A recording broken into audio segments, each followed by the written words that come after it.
14 heures, ce mercredi de juin 2011, une cinquantaine de dirigeants d'entreprise sont accueillis à l'Aprilium, à Lyon, par Bruno Rousset et toute l'équipe d'Evolem. Leur point commun, tous comptent le fonds d'investissement lyonnais au capital de leur entreprise.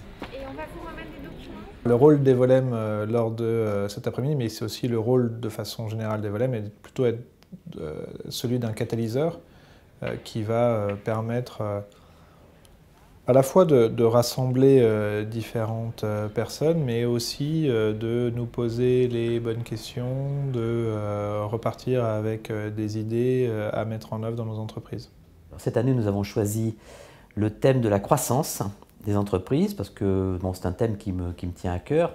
Evolem est un fonds d'investissement qui a vocation à encourager le développement d'entreprises de croissance, derrière lequel il y a la création d'emplois. Et pour évoquer cette croissance, c'est un duo de coachs, Hubert Régnier et Patrick Buffet, de la société Visconti, qui va confronter les chefs d'entreprise à cette problématique vitale. Je veux un cap pour mon entreprise dans 20 ans. Si j'essaye de faire de la prévision, je vais me tromper. C'est rêver du futur qu'on souhaiterait voir se réaliser qui est vraiment l'ancrage de votre plan de croissance. Pour être un bon dirigeant, dès lors qu'on a envie de croître, naturellement, il faut avoir cette petite étincelle, ce petit rêve qui consiste à se dire, voilà, dans 10 ans, dans 15 ans, voilà ce que moi, pas tout seul, avec les membres du comité de direction, voilà là où on a envie d'aller. Parce que si on porte un rêve, on a d'excellentes chances d'arriver à quelque chose de génial. La problématique de la croissance, elle est permanente. Elle est permanente, elle nous attire, elle nous fait peur.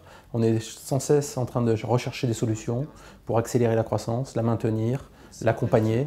Donc c'est des questions qu'on se pose tout le temps. Un exercice comme celui d'aujourd'hui est passionnant parce qu'il nous permet de nous confronter, d'échanger avec d'autres dirigeants qui ont les mêmes questionnements que nous, les mêmes craintes, les mêmes espoirs. Donc on partage, on échange et on essaye de trouver les meilleures solutions pour provoquer cette croissance et l'accompagner. Pour provoquer la croissance et l'accompagner, rien ne vaut la pratique. La séance plénière évolue vers des travaux en atelier, au cours desquels les groupes planchent sur un cas bien concret. Une des sociétés, soutenue par Evolem, fait figure de cobaye et l'imagination des dirigeants est sans limite. Une école internationale de formation au service et aide à la personne. Devant une audience de dirigeants d'entreprise, c'est très difficile de rester dans le vague et dans le théorique. Donc un dirigeant a été volontaire et heureusement parce que ça me permet vraiment d'être très concret pour qu'on bâtisse la méthode de définition donc, de ce rêve et de la trajectoire stratégique sur le cas de son entreprise. Dans un exercice comme ça, on arrive à simuler les avantages et la méthode qu'on utilise vis-à-vis d'une audience telle qu'on l'a eu aujourd'hui pour interpeller les dirigeants. Ça peut leur permettre soit par eux-mêmes d'adapter leur manière de travail et de reprendre à leur compte ce qu'on a partagé aujourd'hui, ou s'ils le désirent, faire appel à nous pour qu'on conduise un atelier, y compris jusque dans les détails opérationnels de la mise en œuvre de la trajectoire stratégique. La croissance, je dirais, externe, interne, est un état d'esprit permanent, une agilité intellectuelle qu'il faut en permanence se dire comment faire plus ou mieux, ou les deux.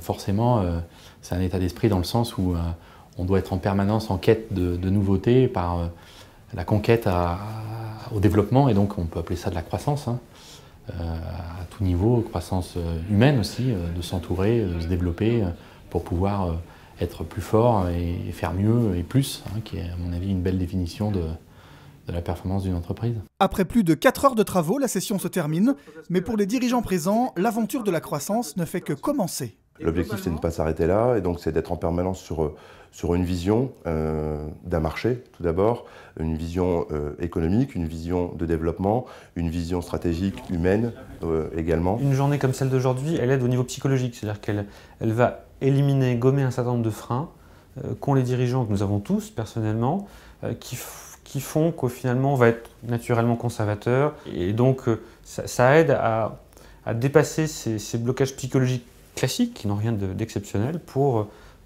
se poser en tant que dirigeant et vraiment avoir une vraie ambition, une vraie énergie. Un après-midi comme celui-ci est intéressant parce que ça nous ouvre les yeux, ça nous montre qu'on est capable de mettre quelquefois la barre très haute et ça nous fait réfléchir et prendre le recul qu'il faut et en général on ne prend pas le temps de le faire. Prendre le temps d'imaginer l'avenir, dessiner une vision à 20 ans de son entreprise, les dirigeants semblent convaincus, reste maintenant à mettre en place les bons outils pour que le rêve devienne réalité.